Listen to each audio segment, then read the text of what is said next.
കേരള സംസ്ഥാനത്തിലെമ്പാടും പ്രളയ ദുരിതത്തിലകപ്പെട്ട ജനങ്ങളെ സഹായിക്കുന്നതിന് വേണ്ടി തിരുവനന്തപുരം നഗരസഭ അരിയും മറ്റ് ഭക്ഷണ സാധനങ്ങളും കളക്ഷൻ നടത്തുന്നതിന് വേണ്ടി തീരുമാനിച്ചിരിക്കുകയാണ്. വരുന്ന 19-ാം തീയതി രാവിലെ വിവിധ കേന്ദ്രങ്ങളിൽ രാവിലെ 8 മണി മുതൽ 2 മണി വരെ അരിയും പയറും മുളക് ഉൾപ്പെടെയുള്ള ഭക്ഷ്യധാന്യങ്ങളും അതുപോലെ തന്നെ തുണിത്തരങ്ങൾ അവയെല്ലാം തന്നെ പുതിയ തുണിത്തരങ്ങളും നഗരസഭ ഈ കൗണ്ടറുകളിൽ ശേഖരിക്കുകയാണ്.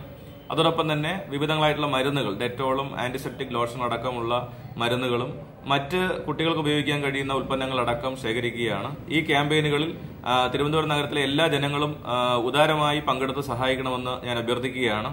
രാവിലെ 8 മണി മുതൽ 2 മണി വരെ 19-ാം തീയതി 20ഓളം കേന്ദ്രങ്ങളിൽ കളക്ഷൻ സെന്ററുകൾ ഉണ്ടാവും. അതോടൊപ്പം തന്നെ തിരുവനന്തപുരം നഗരസഭയുടെ മെയിൻ ഓഫീസിൽ 24 മണിക്കൂറും പ്രവർത്തിക്കുന്ന കൺട്രോൾ റൂം സജ്ജമാക്കിയിട്ടുണ്ട്.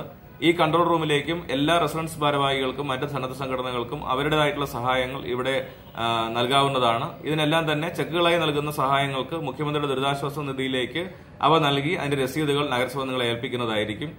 ഉദാരമായി ഈ ക്യാമ്പുകൾ പങ്കെടുത്തുകൊണ്ട് സഹകരിക്കണമെന്ന് എല്ലാ നഗരവാസികളോടും അഭ്യർത്ഥിക്കുകയാണ്.